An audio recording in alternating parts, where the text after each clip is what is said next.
안녕하세요. 가족 간에 늘상 주고받는 생활비나 금융계좌 거래도 세금으로부터 자유롭지 못하기 때문에 간섭을 받는 세상이 되었는데요. 점점 더 삭막한 세상이 되어가는 것 같습니다.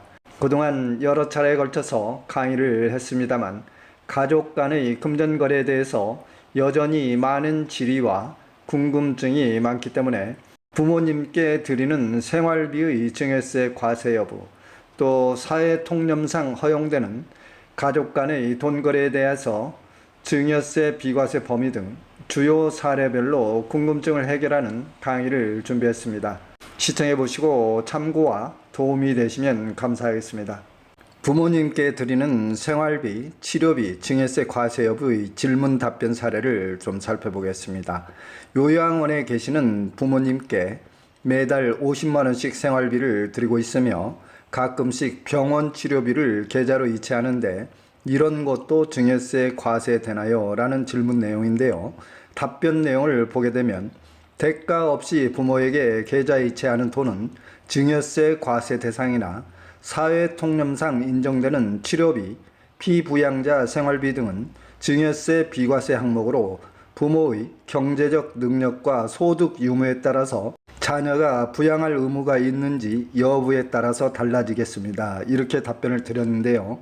결론적으로 말씀을 드리면 부모에게 주는 생활비나 치료비도 대가 없이 지불하면 증여세 과세가 원칙이나 예외적으로 부모가 경제력이 전혀 없다면 사회통념상 인정되는 증여세 비과세에 해당이 되어 증여세를 비과세 받을 수 있겠습니다. 여기서 국세청 입장을 살펴보게 되면 증여자와 수증자와의 관계, 수증자가 민법상 피부양자에 해당하는지 여부, 수증자의 직업, 연령 또는 소득이나 재산 상태 등 구체적인 사실을 확인하여 과세 여부를 판단할 사항이라는 입장을 취하고 있습니다. 다음은 부모님께 드리는 생활비 증여세 과세 여부의 중요한 대법원 판례 하나를 보고 가겠습니다.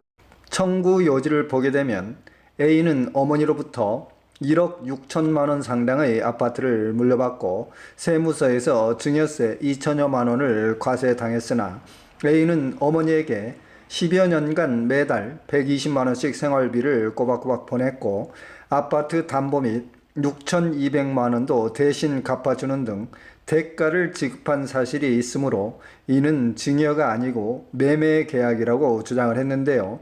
판결 요지를 보게 되면 자녀에게 아파트 이전은 대가 없는 단순한 증여가 아니고 소유주택을 담보로 맡기고 평생연금 방식으로 매월 자녀에게 노후생활 자금을 지급받는 주택연금과 비슷하다고 볼 수 있다며 증여세 전부에 대한 취소 판결을 내렸습니다. 따라서 본 판결 취지로 본다면 자녀가 부모에게 주택을 물려받은 대가로 매달 부모의 생활비를 일정 금액씩 지급하고 당해 아파트 채무를 자녀가 대신 갚아주는 경우에는 부모 주택을 물려받아도 증여세 과세 대상에서 제외될 수도 있겠습니다. 결국 본 판결의 요지는 가족 간의 부동산이든 현금이든 대가가 있는 거래는 증여세 과세 대상이 될 수 없다는 사실을 보여주는 중요한 판결이 되겠습니다. 다음 질문을 살펴보겠습니다. 해외에 유학 중인 손자에게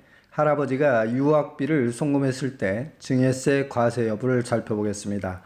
손자의 1차 부양 의무자인 부모가 경제적 능력이 있는 경우에는 조부모가 손자에게 생활비 등을 지급하는 경우에는 증여세 과세 대상이 되겠고요.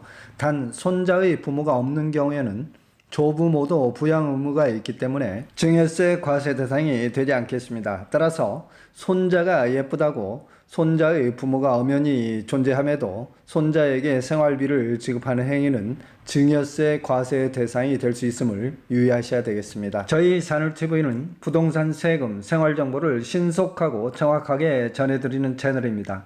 좋아요, 알림, 구독 설정해 주시면 감사하겠습니다. 다음은 상속증여세법에서 정하고 있는 비과세 증여재산의 범위를 살펴보겠습니다.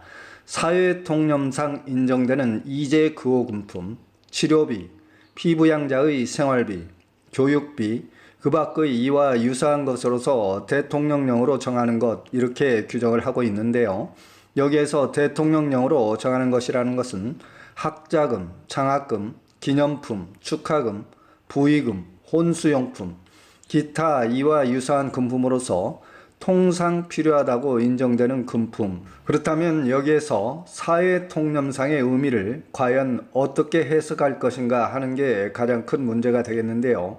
우리의 전통 관습에 따라서 일반 보통 사람들이 그 정도는 과하지 않은 적정 수준이라고 느끼는 정도라고 해석할 수 있겠습니다. 세법에서 딱히 사회통념상의 금액을 정해진 한도는 없겠습니다만 각 가정의 경제생활 수준에 따라서 동일한 금액을 적용할 수는 없는 것이며, 예를 들어서 일반 보통 사람들이 저 집안의 경제 규모나 소득 수준으로 봤을 때 그 정도의 혼수용품은 과한 수준은 아닌 것 같다라고 느끼는 정도가 되겠습니다. 세법에서는 비과세되는 항목에 피부양자의 생활비, 교육비 이렇게 정의하고 있는데요. 즉 부양 의무가 있는 피부양자에게 주는 생활비나 학자금 등은 일단 비과세로 보겠다는 것이므로 민법상에서 정하고 있는 부양 의무를 살펴볼 필요가 있겠습니다.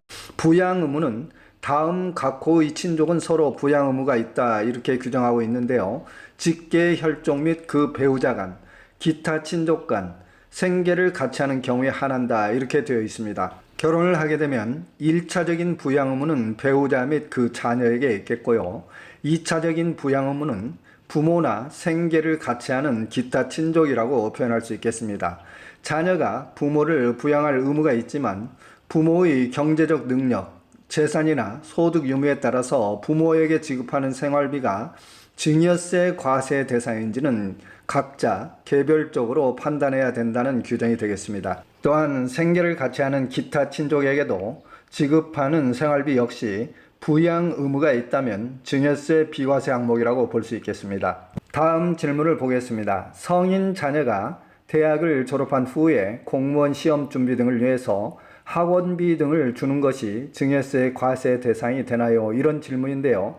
제가 드린 답변을 보게 되면 관련 사례의 경우에 세법상 규정, 판례 또는 기재부나 국세청의 유권 해석은 없습니다만 현재 자녀의 대학원생 학자금 역시 사회통념상의 비과세 항목으로 볼 수 있기 때문에 소득이 없는 자녀의 학원비 등도 형평성 차원에서 사회통념상의 비과세 항목으로 볼 수 있겠다는 판단입니다. 이렇게 답변을 드렸는데요. 즉 자녀가 대학원생이든 일반 학원 고시 준비생이든 소득이 없는 자녀에게 장래 취업을 위해서 지급하는 학자금 등은 사회통념상으로 비춰볼 때도 결코 과하지 않다고 볼 수 있겠습니다. 다음은 부부간에 빌린 돈, 차용금의 증여세 과세 여부를 살펴보겠습니다.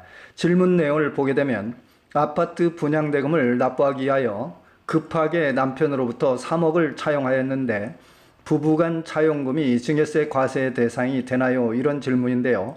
답변을 보게 되면 통상 가족 간 빌린 돈이나 부동산 매매에 대해서는 증여 추정에 의하여 증여세 과세 대상으로 간주하고 있으나 그 실질이 차용증, 이자 지급 사실, 금융거래 증빙 내역 등이 객관적으로 명백한 경우에는 증여세의 과세 대상에서 제외될 수 있겠습니다.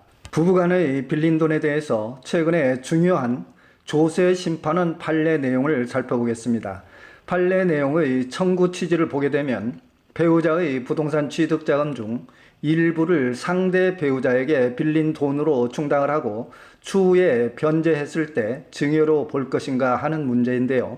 심판 결정문 내용을 보게 되면 빌려준 돈이 상대 배우자의 원천 소득이 확실하고 채무자가 돈 금액을 갚을 능력이 충분하여 추후에 변제를 했다면 특별한 사정이 없는 한 증여로 볼 수 없다는 취지가 되겠습니다. 따라서 부부간일지라도 돈을 빌리는 금전소비대차에 대해서 부부 서로가 각자 소득 증빙 등 원천이 확실하고 추후 변제되었다면 국세청 측에서도 일방적으로 증여로 추정하여 과세할 수는 없다는 취지가 되겠습니다. 간혹 여러분들께서 자녀의 적금통장이나 청약통장 등에 대해서 증여세 과세 여부 질문을 많이 하시는데요.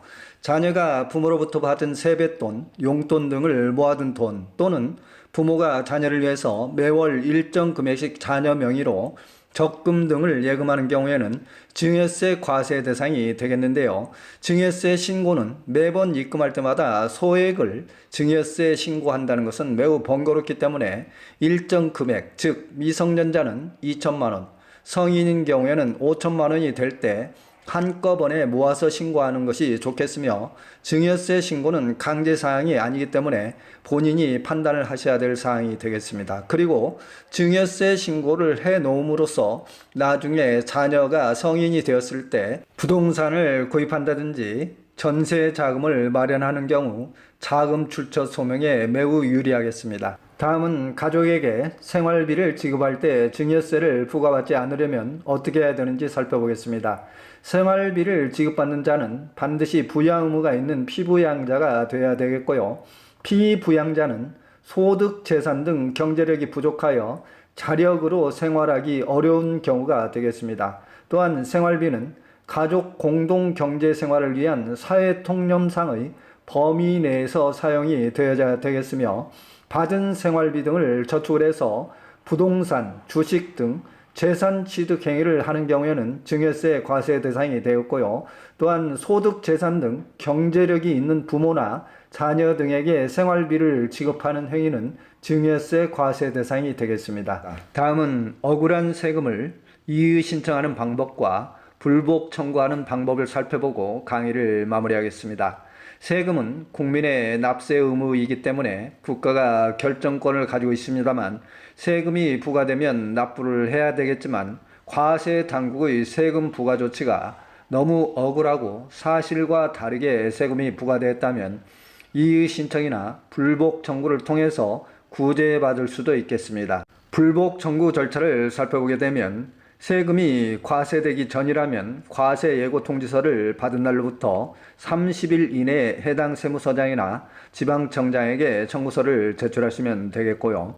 또한 만약에 과세 후, 즉 고지서가 발부된 이후에는 이의 신청이나 국세청 심사청구, 감사원 심사청구, 조세심판원 심판청구를 통해서 구제받을 수가 있겠으며, 만약에 심사 심판 청구도 인용되지 아니하는 경우에는 정부를 상대로 행정소송을 제기해서 법원의 판결 결정을 기다려 볼 수도 있겠고요.